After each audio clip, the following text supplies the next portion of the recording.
Wewe kama mtu binafsi, ningependa kukushauri kuna vitu vinne ambavyo unaweza kuvitengenezea kama foundation ya kutengeneza value yako. Kwenye study yangu ya watu waliofanikiwa mbalimbali, maeneo mbalimbali, nimegundua kwamba watu wengi wanafanikiwa kupitia maeneo manne kwenye maisha yao, ndio ambayo yanabeba value zao. Na mimi nimeyatumia baadhi ya maeneo, na mimi nawe pia yanaweza kukusaidia pia. Lakini ni muhimu sana kuchagua mwaka unapoanza, unataka kufanikiwa kupitia foundation gani kati ya hizi. Moja, kuna watu wamefanikiwa kwa sababu ya profession zao.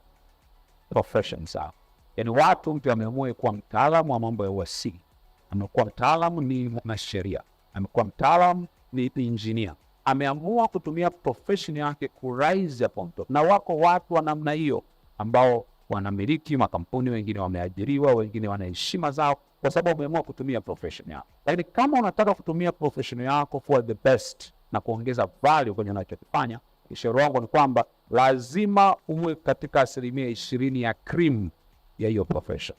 Kwa sababu formula inasema hivi, 80% ya mapato yote kwenye kila profession wanagawana 20% ya watu walioko kwenye profession. Kwa hiyo it doesn't matter which profession you are. Hata leo Tanzania ukichukua wanasheria wote waliokuwa registered, kuna wanasheria na makampuni ya sheria 20% ndio yanayowini tenda zote za sheria kwa 80%. Kwa kila field iko namna hiyo. Kuna wewe pia kama unataka kufanikiwa kwenye profession yako, lazima uweke maamuzi kwamba mimi sitaki kuwa mtu average, sitaki kuwa mtu wa kawaida, nataka kuwa the best katika area yangu. Unakuwa the best maana yake ni kuwa mtu ambaye una uwezo mkubwa kwenye eneo lako. Huwa naambia watu, kama wewe inapita wiki hata bosi wako hajakuuliza tatizo fulani tunafanyaje, una tatizo kwenye kitabu, unatakiwa mkubwa wako wa kazi kama umeajiriwa, akipata changamoto mtu wa kwanza kumuuliza anatakiwa wewe. Ukiona muulizi useme yani mimi bwana, yani hapa ofisini mimi ninatuliaga. No, unajua wanaona huyu tatizo. Unatakiwa usumbuliwe tatizo linapotokea watu wakukimbilie. Sasa hakuna mtu anayekuuliza. Usipoulizwa maana yake wewe sio mtaalamu wa kitu chochote. Kwa sababu maana ya kuwa mtaalamu ni kwamba mtu anapopata tatizo jina lako linakuwa kwenye kichwa chake la kwanza. Ukiona hakuna mtu anayekufuatilia na kukuuliza mara kwa mara, ina maana there is no value that you are offering. Kwa hiyo jaribu kuongeza. Kuna wengine hawaulizi nyumbani, hawaulizi na mwenzi wake, hawaulizi na watoto, hawaulizi. Yaani hakuna sehemu anauliza, tangu asubuhi mpaka jioni mpaka watoto wanajiongelesha. Jamani, hakuna lolote hapa tuliongea, hakuna lolote. Hapo unakuwa ni mtu ambaye value yako imepotea. Namba 2, watu wanafanikiwa kwa kutumia gift na talent zao. Kila mtu aliyezaliwa hapa duniani ana talent, ana gift.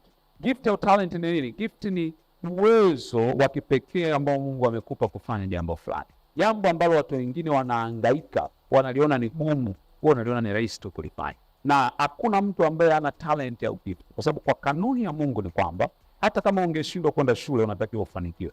Na kitu kinachoweza kufanikisha cha kwanza ni talent, ni gift ya, ni uwezo wako wa kipekee wa kufanya jambo fulani. Sasa kwenye gift kuna vitu vinne unatakiwa kufanya. Moja, unatakiwa kufanya discovery, kugundua kipawa chako. Kipawa chako ni nini? Na ngoja nikwambie, kipawa sio tu kuimba, kipawa sio tu kuchora, sio kukimbia, hata kuongea pia ni kipawa. Sinakubaliana na mimi? Yes, kuandika pia ni kipawa. Kwa hiyo angalia, kipawa maana yake ni kitu chochote ambacho unaweza ukakifanya kwa namna rahisi zaidi kuliko mtu mwingine au kuliko watu wengi ambao wanaweza kufanya. Kwa discover your gift. Gundua hiyo kipaji chako ni. Kuna watu mko hapa, kipawa mlichonacho nyie ni kuwa watu wa kuconnect watu wengine. Maana you can make a very wonderful event organizers. Lakini badala ya kuwa event organizer unataka kuwa speaker. Unasahau kwamba wako event organizer ambao ni matajiri na wanafanikiwa sana duniani. Kwa hiyo angalia, ukiona wewe ndio tangu umetoka shule, primary school wewe ndio group ulifungua, secondary group wewe ndio ulifungulia, chuo group wewe, maana yake una kitu ndani yako wewe, kuna kitu cha kupenda kucoordinate, kuna namna, kwa maana yake ni event organizer ambaye bado hujajitambua. Unatakiwa uangalie namna gani ya kubadilisha hicho kipawa chako ukifanya kukuingizia pesa. Kwa ukishaweza kukidiscover, ya pili unakisharpen, unakinoa. Gift yako lazima inolewe. Bahati mbaya sana watu huku duniani, siku umepata jukwaa kubwa, huwa naambia watu statement, naomba nirudie tena. Usikimbilie big platforms. Kwa sababu gani? Siku ukisimama kwenye jukwaa kubwa, watu wote wanaashumu wewe ni mtaalamu. Sasa kama sio mtaalamu, hata kuhukumu kama beginner, watakuhukumu kama professional. Ndio maana watu wengi waliokimbilia majukwaa kabla ya sharpen wamepotea ghafla. Kwa nini? Kwa sababu watu walipoona kwenye lile jukwaa walichukuliwa wao ni professional. Na watu ambao walipofanya vibaya hawakuwa na muda wa kuwasamehe.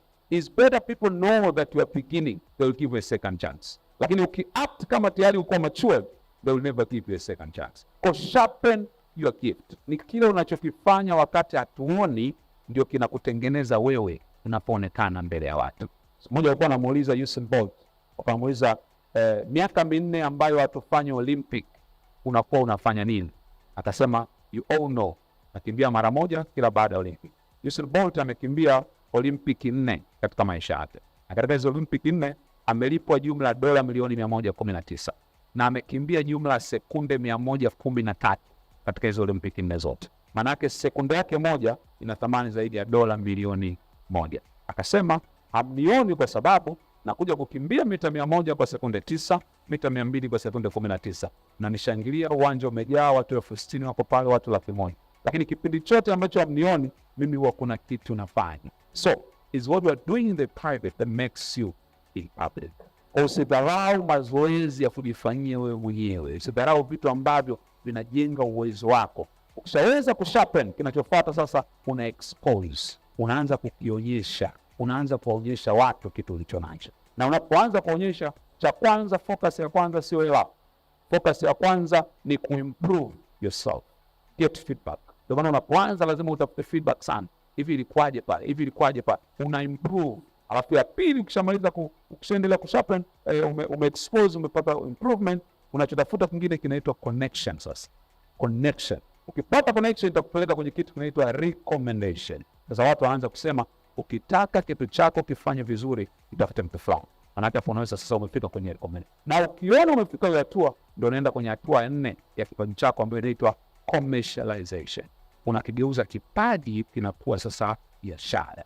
Sio kila kipaji kinaweza kuwa biashara. Ndio maana wako waimbaji wenye sauti nzuri lakini wameshindwa kuwafanya biashara wazuri. Kwa sababu unahitaji ujuzi. Unapofika kwenye biashara sasa, maana unazungumza ujuzi. Kwa hiyo unaweza kaangalia, pengine utaki kutumia profession yako, tumia kipaji chako. Angalia kipaji gani unacho. Lakini nyingine unaweza kaamua kuingia kwenye biashara ambayo ni namba 3, foundation namba 3. Unaweza kuingia kwenye biashara. Na kwenye biashara maana yake unaweza kaamua kuuza na kununua, unaweza kufanya manufacturing au unaweza kufanya service.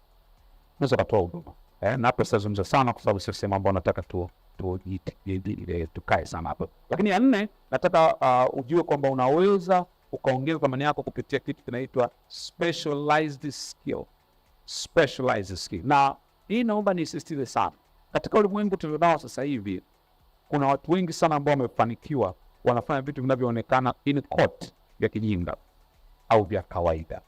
Kwa sababu walichofanya tu wameamua kutumia specialized skill. Maana huyu mtu hajataka kutumia elimu yake darasani, ameamua tu kutafuta kitu fulani ambako anaweza kukafanya kwa ufanisi sana, ambako anajua watu wengi wanahitaji. Kwenye kombe la dunia mwaka 2022 fanyika Doha, Qatar. Mchezaji mmoja wa Brazil anaitwa Neymar alikuwa anataka kunyoa wakati anaenda kuingia nafikiri robo finali kama sikosei. Lakini yeye anachezea timu ya PSG iliyoko Ufaransa. Kwa hiyo kinyozi wake anaishi Ufaransa. Akamkodishia ndege binafsi kinyozi wake kutoka Ufaransa Paris mpaka Doha Qatar, private jet. Hapo nazungumza zaidi ya kilomita 6,400 hiyo safari. Ukiangalia kosti za kukodi ndege na kurudi Doha Qatar ni zaidi ya milioni 118. Kinyozi akapanda private jet. Kuna watu hatuzungumzi private jet, tunazungumza tu Air Tanzania, bado hatujapata nafasi. Asijasema ni wewe, yani nimezungumza tu. Lakini huyu jamaa ni kinyozi, just kinyozi. Akaenda ndani ya masaa 2 tu ameshamnyoa, akapanda private jet, akaondoka. Nini kimempeleka? Specialized skill. Kuna watu ni makeup wa marais. Mimi naamini Mama Samia na makeup artist. Unaweza kuwa makeup sio wa vichochoroni Manzese kwa mfuga mbwa peke yake. Unaweza kuwa makeup artist wa Ikulu. Inawezekana. Specialized skill. Kwenye jiji la Dakota kuna jamaa mmoja anaitwa Mitch. Yeye ana mnara ambao ni takribani kama mita 450. Mnara ambao unatumika kuziashiria ndege kwa sababu ile eneo lina milima mbele yake. Kwa hiyo una taa moja juu kule ambayo ile taa huwa inawaka ili kuonyesha ndege kwamba zinatakiwa kupaa juu zaidi kwa sababu kuna milima.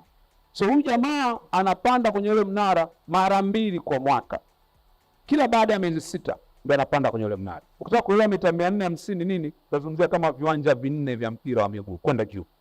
Sio kazi ambayo kila mtu anaweza kaifanya, lakini jamaa ni mtaalamu mpaka anapiga na selfie akiwa kule juu kileleni, na analipwa kwa mwaka zaidi ya $65,000 mpaka $100,000 kwa kazi ya kupanda mnara. That is a specialized skill. Wewe kitu gani ambacho unaweza kukifanya kwa namna ya tofauti ambacho watu watakuwa tayari kukulipa? Ukikijua, improve in that space na watu watakuwa tayari kukulipa. Kama unanielewa, jipigie makofi kidogo.